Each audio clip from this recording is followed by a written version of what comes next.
I rise today in opposition of House Bill 2960. This bill, despite what we've heard today, is not a women's issue. This is not a race issue. And to imply that it is discouraging for me to hear. There is no discrimination in the IRA plans offered by our communities. You can be a woman and get a retirement plan, and imply that you can't is discouraging to hear. You can be a person of color in Oregon and get an IRA plan, but to somehow imply that you can't is discouraging to hear. Let's cut through the politics and let's deal with what is reality before us. We have an income problem in Oregon. I look north across that great Columbia River,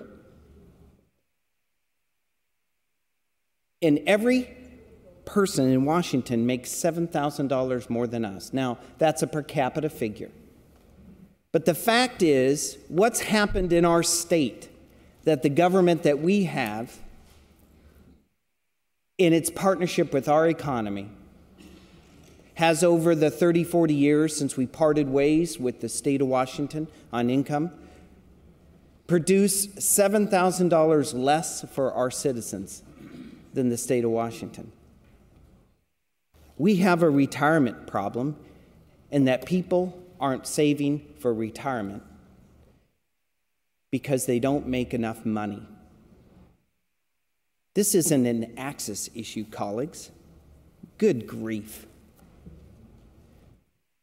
There is a plethora of options in the private sector for IRAs, 401ks. They're everywhere. And even if you don't work, and even if at your work they don't have a retirement plan, there are IRAs, options, and incentives by the federal government, state government, to save for your retirement.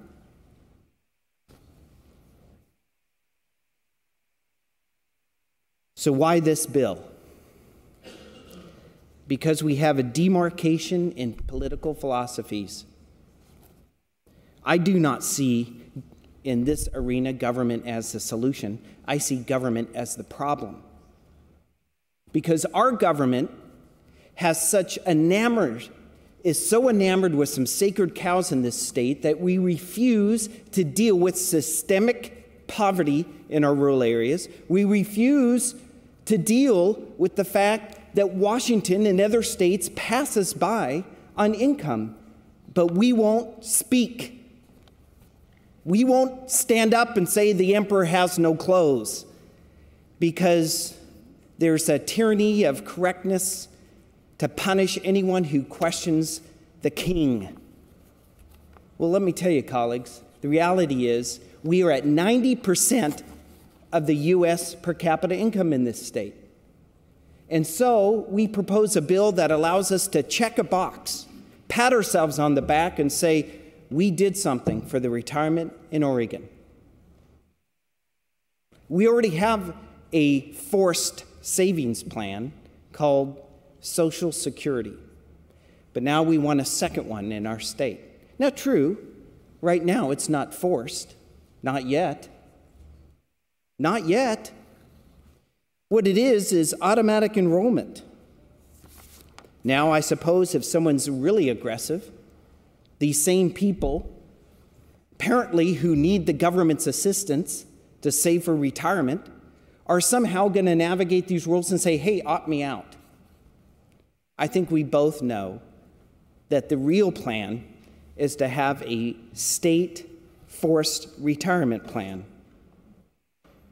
Again, so we can pat ourselves on the back here in Oregon, those who sit in this hall in the House of Representatives, and say, look at us, we solved the great challenge of the next generation, and that is an aging populace with not enough income. Representative Huffman yields his time. Please continue. Instead, we stand to propose today yet another mandate, yet another forced choice, because we know better. So saith the majority party in Oregon. We know what's best for you and your money. That's what this bill does, and half a dozen other bills, yet proposed by the same party and ironically the same sponsor. I have 2 floor letters here. Let me just tell, I hope Oregonians are able to see these 2 floor letters. One opposes this mandate, this forcing of every business in the state of Oregon to have this plan, to be a fiduciary and incur liability. Now, maybe the federal government will say, oh, no, that's okay. We'll look the other way just for you because we know you have the best people's interest at heart. Or they're going to actually apply the law and say, nope, you're fiduciary businesses, and we're going to require you to have this sort of legal liability. We don't know. We'll find out. But on one side are businesses. On the other side are unions and progressive nonprofits. So Oregon, listen up. You want to hear who's for this? Public employee unions, private unions, and progressive nonprofits. So why do you think they want this? Because in the end, it leads to a step-by-step mandate. And then we'll have a bill where people have to be supplemented and we need to pay into it. And then we'll have a bill years down the road where it's, okay, employers, you need to match, and then you take over. This slippery slope is a demarcation based upon different political philosophies. One says the government knows best, knows how to run your business best, knows what to do with your money best, and knows when it's time to come up with a solution to pat itself on the back when it really has no capacity to solve this problem. Now, on the other sheet are people who actually put people to work, who pay the bills. Business groups from timber, OBA, we're not talking radical conservatives here, OBA, Portland Business Alliance, Chambers of Commerce, transportation, it goes on and on and on. They're saying, hey, this is not worthy of a mandate.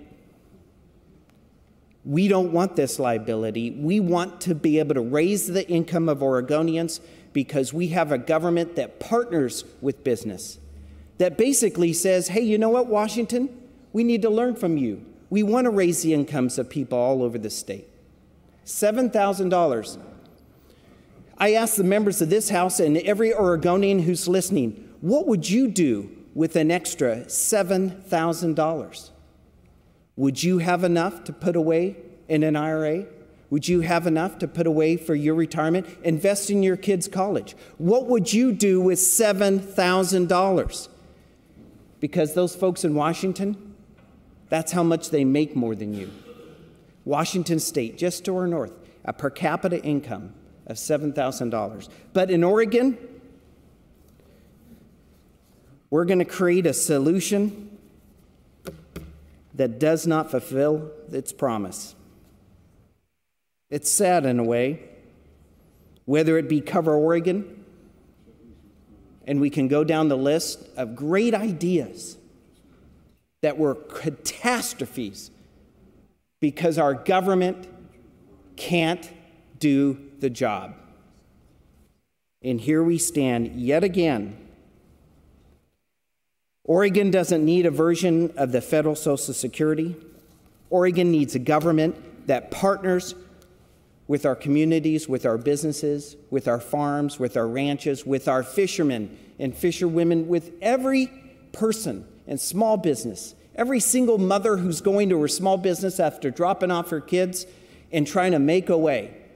They need a partner in us from the floor of the House. They don't need a subtle rebuke and a mandate and a false promise that rings hollow. Colleagues, I'm against this bill for a lot of different reasons, but probably the most is the fact that we're going to check a box and we're going to thank ourselves for what we did for those who don't have enough to retire on. And that is the greatest insult of all. Thank you, Madam Speaker.